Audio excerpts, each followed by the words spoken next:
porque estuvieron los conservadores friegue y friegue con que Biden no le iba a hablar a López Obrador, que primero iba a hablar con el primer ministro de Canadá, Justin Trudeau, y tenía usted, por supuesto, a los voceros de los politiqueros, los pseudoperiodistas y pseudointelectuales desde siempre diciendo, miren, sí le marca a un verdadero líder y etcétera, ¿no? Y cuando al fin y al cabo, este fin de semana, se comunica el presidente de los Estados Unidos, Joe Biden, con el presidente López Obrador, y yo sé que usted le va a preguntar a esos pseudointelectuales, ¿no que no, chatos? Está buena esa, Toño. Pues fíjate que yo creo que una de las cosas que pasa es que no acabamos de dimensionar. Estamos hablando del presidente de uno de los países más importantes del planeta. O sea, más allá de que te guste, te caiga bien, si votaste por él o no, incluso en este momento te diría, más allá de López Obrador, ponte cualquier otro presidente mexicano, bueno, estamos hablando de un país que tiene una presencia que hay que destacar. Entonces, eso hace que cualquier presidente de México juegue en ligas mayores. A lo mejor, juega así a la defensiva de repente, ¿verdad? Pero bueno, juega. Ahora, lo ponemos en el contexto actual. Todo el tiempo está el golpeteo de que si no, bueno, y esa parte a mí no sabes cómo me cansó y me aburrió, Toño, porque digo, sí, y lo he oído de colegas muy respetables que saben del tema de la relación bilateral, diciendo y repitiendo esto que, no, bueno, como López Obrador fue a Washington y como saludó a Trump, ojo, nada más hago un paréntesis, Trump era hasta hace unas semanas presidente de Estados Unidos y sigue ahí dando problemas tremendos y va a ser una cosa que van a cargar en Estados Unidos por mucho tiempo, pero bueno. Entonces, fue a Washington, saludó bien a Trump, son amiguísimos de pico de ombligo, casi, ¿no? Y después no le dio luego el saludo a Biden cuando todavía había un conflicto ahí desde el conteo de los votos que legalmente hablando tiene un procedimiento en Estados Unidos.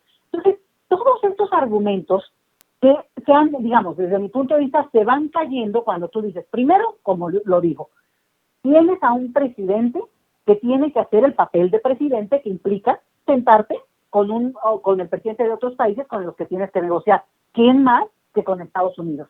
Ahora, que se lleven bien o no se lleven bien, sinceramente sería secundario para nosotros. Siempre ha habido eso en nuestra lectura mexicana, ¿eh? Esto, es que hay buena química, es que hay mala química. Francamente, los políticos también saben jugar en esto, ¿no? De cómo tratar de llevar una mejor relación. Y claro, lo que tú tienes aquí es que el uso de esos argumentos para tratar de descalificar permanentemente la figura del presidente mexicano, pues acaba aburriendo, porque que se lleven bien o no sería irrelevante en tanto no trascienda la propia relación, y sobre todo cuando lo que fuimos viendo son los pasos, pues casi que de protocolo, Toño. Se acabó el proceso electoral, digamos, formalmente hablando.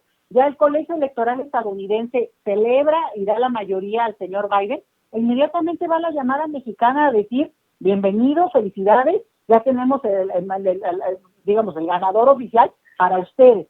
Y bueno, y de aquí, los siguientes pasos, digamos, son estos gestos que tienen que ver con una mañanera López Obrador, bueno, pues diciendo que él va a esperarse y se van a seguir los protocolos como sean y que no tiene ninguna prisa por entrevistarse con Biden. Y todos ahí ya sabes, y bla, bla.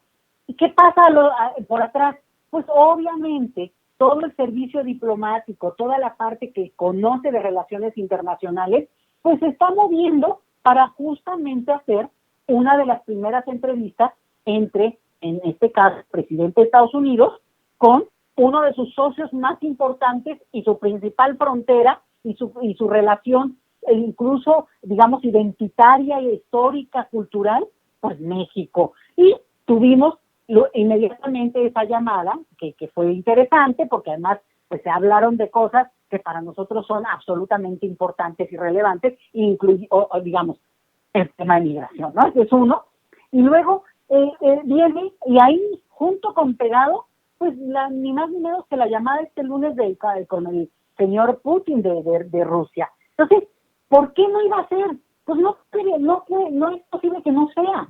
¿Cuándo? ¿En qué tiempos? Pues obviamente eso entra en la negociación y en la disputa de cada político, Porque, por ejemplo, ¿qué tanto le conviene y en qué momento a un señor Biden tener una primera entrevista con uno, después con otro, o haberse saltado a sus dos principales fronteras, digamos, Canadá y México, y primero con Europa? O sea, todos son señales políticas, pero lo importante es cómo las van negociando y obviamente llega un punto en que dice, no, va primero mis dos fronteras, vamos a decir, ¿no? Y después de ahí seguirá todo digamos, su visita de las 7 casas, Toño, porque al final de cuentas, un presidente que acaba de tomar el poder como Biden, y sobre todo en una necesidad de restaurar primero las relaciones diplomáticas que destruyó Trump con quien me diga, porque trató de asco a Macron, trató mal a Merkel, bueno, a quien quiera, ¿no? A todo mundo ninguneó, le dijo a la esposa de Macron que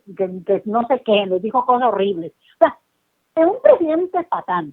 Y, por supuesto, entonces ahora toca al nuevo equipo presidencial estadounidense para restaurar no solamente la relación diplomática, comercial y de intereses mutuos, sino incluso intentar ver qué parte afectada del prestigio estadounidense pueden recomponer, porque, bueno, lo dejaron realmente muy maltrecho. Entonces, hay que verlo así, y yo les repito, y vamos a creérnoslo. México es un país importantísimo en el debate internacional por nuestra importancia. Hoy salieron los datos del censo, Toño, pues digo, ya lo sabíamos, pero se reitera y vienen cosas muy interesantes en términos de un país altamente poblado, que lo somos los mexicanos. Entonces, todo eso juega en el escenario internacional y, por tanto, una figura como el presidente mexicano, López Obrador, que le dé COVID, pues es de atención mundial. Entonces, el golpeteo por acá, por allá, pues hay que verlo en ese tono, y por tanto, una sentada con un presidente como Biden, digo, la verdad, era lo menos que se esperaba, y la parte que a mí me gusta, digamos, es qué interesante cómo se juega acá internamente, que al final, pues, se dio exactamente en los tiempos que se tenía que dar, porque Relaciones Exteriores, pues, se estaba moviendo para eso, ¿no? Entonces, por ahí iría el comentario, Toño. Así es, yo estoy totalmente de acuerdo con usted, doctora. Me parece que es muy necesario que un presidente tenga que ser completamente presidente, ¿no? Lo que hace, tomar el papel de lo que es un presidente. Y así se trate de Donald Trump o se trate de Joe Biden, pues con los dos sea un verdadero presidente, así de sencillo. Pero eso no, es imposible explicárselo a una Mariana Gómez del Campo, una Lili Telles, a un